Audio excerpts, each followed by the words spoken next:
Islamic finance اور Islamic structure ہی banking کے اندر ہی اس ملک کو چینج کر سکتا ہے، نہیں تو ادروائز یہ کنونشن تو 75 سال سے ہو گیا، یہ ہمارے لیے یہ ہے بھی نہیں اور انشاءاللہ اسی میں کامیابی ہے۔ ہم نے یہ سوچا کہ ماشاءاللہ یہ اسلامک بینکنگ اینڈ فائنینس کا سلسلہ تو ہمارے یہاں چل ہی رہا ہے، اس میں ہم گاہے بگاہے ان کو فیوچرسٹک پلاننگ، فیوچرسٹک اسٹریٹجی اور گولز کے حوالے سے شریعہ اسکالرز بھی بلاتے ہیں، کارپوریٹ ورلڈ کے لوگ بھی بلاتے ہیں، تاکہ وہ انہیں مزید کچھ آگے کی راہ دکھلائیں، ٹرینڈز کا بتائیں، صرف اسلامک بینکنگ اینڈ فائنینس کی کتابیں نہ پڑھائیں بلکہ پریکٹیکل کا بتائیں، پریکٹیکل ایکسپوجر کا بتائیں، اور ان فیوچر جو کچھ ہونے والا ہے لائک فن ٹیک ہے، کرپٹو کرنسی ہے، جو آپ سمجھتے ہیں ان چیزوں کے حوالے سے بتایا جائے کہ جو فیکلٹی یہاں ہوتی ہے وہ نہ صرف متبحر علماء بلکہ پریکٹیشنرز بھی۔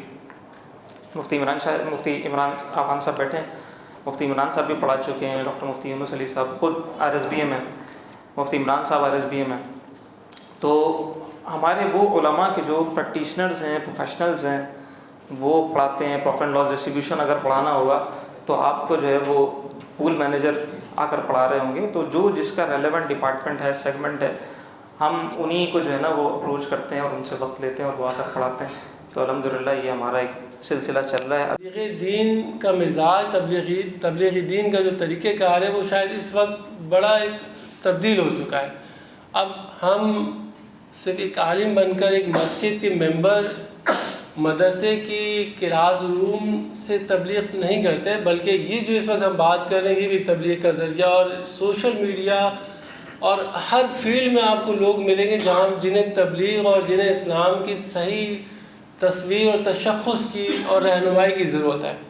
تو اگر ہماری نیت یہ ہو کہ ہم اس فیلڈ میں جا کر تبلیغ کریں گے تو یقیناً ہمیں اس کا اجر ملے گا۔ تبلیغ دین کی نیت کیسے ہوگی؟ احل اللہ البیع وحرم الربا، قرآن تو خود کہتا ہے سود جو ہے وہ حرام ہے اور بیع جو ہے حلال ہے، اور فرمایا کہ فاذنوا بحرب من اللہ ورسولہ، اللہ اس کے رسول سے جنگ کے لیے تیار ہو جاؤ اگر سود نہیں چھوڑتے۔ تو سود کو چھڑوانا بیسیکلی یہ بھی ایک تبلیغ ہے۔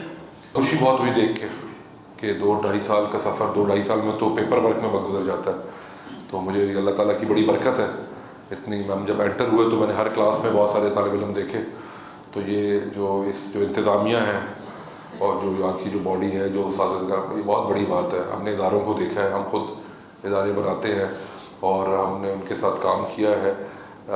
یہ اللہ کا بہت کرم ہے آپ لوگوں پہ، اور آپ لوگوں کی تو میرے خیال ہے کہ جتنے بھی جو کابرین ہیں، بڑے ہیں، ان کو وہ میرے خیال میں تحسین کے مستحق ہیں۔ اللہ تعالیٰ نے آپ سے بہت بڑا کام لیا، اتنی بڑی تعداد میں دیکھ رہا تھا ابھی 50 کے قریب لوگ 50+ اس کلاس میں بیٹھے ہیں، تو 2-2.5 سال میں 50+ کے بیچز ہونا بہت بڑی بات ہوتی ہے۔ میں بہت سارے ایسے اسکولز، کالجز والوں کو جانتا ہوں جو 10, 12, 15 اسٹوڈنٹ سے اوپر پہنچ نہیں پاتے 4-5 سالوں میں۔ اپنی فیوچر کو سمجھنا ہے تو اپنی ہسٹری کو دیکھنا ہوگا۔ قرآن پاک کا جب آپ مطالعہ کریں اور اس کا ترجمہ پڑھیں اور تفاسیر پڑھیں تو آپ کو نظر آئے گا کہ سورۃ البقرہ سے اللہ تبارک و تعالیٰ نے ہسٹری پڑھانی شروع کر دی۔ شروع میں حضرت آدم علیہ السلام کا قصہ آ جاتا ہے، پھر فوری طور پہ بنی اسرائیل کی بات شروع ہو جاتی ہے۔ تو یہ کیوں بتایا ہے؟ بتایا اس لیے ہے کہ جو آپ کا ماضی ہے وہ جب تک آپ نہیں جانیں گے اس وقت تک آپ کو اپنے فیوچر کا پتہ نہیں چلے گا۔ آپ کے لیے سب سے زیادہ اہل ذکر، اہل علم ہونا ضروری ہے، جیسے کہ مولانا صاحب نے فرمایا کہ اگر آپ اہل علم ہیں اور آپ میدان میں اترتے ہیں تو آپ خود بخود چمکیں گے اور لوگوں کو آپ کی خوشبو پہنچے گی اور خود بخود لوگ آپ کو اوپر بلائیں گے۔ اور اگر آپ اہل علم نہیں ہیں اور مارکیٹ میں اترتے ہیں تو آپ مارکیٹ کو بھی نقصان دیں گے اور خود اپنا جو طبقہ ہے اسے بھی نقصان دیں گے۔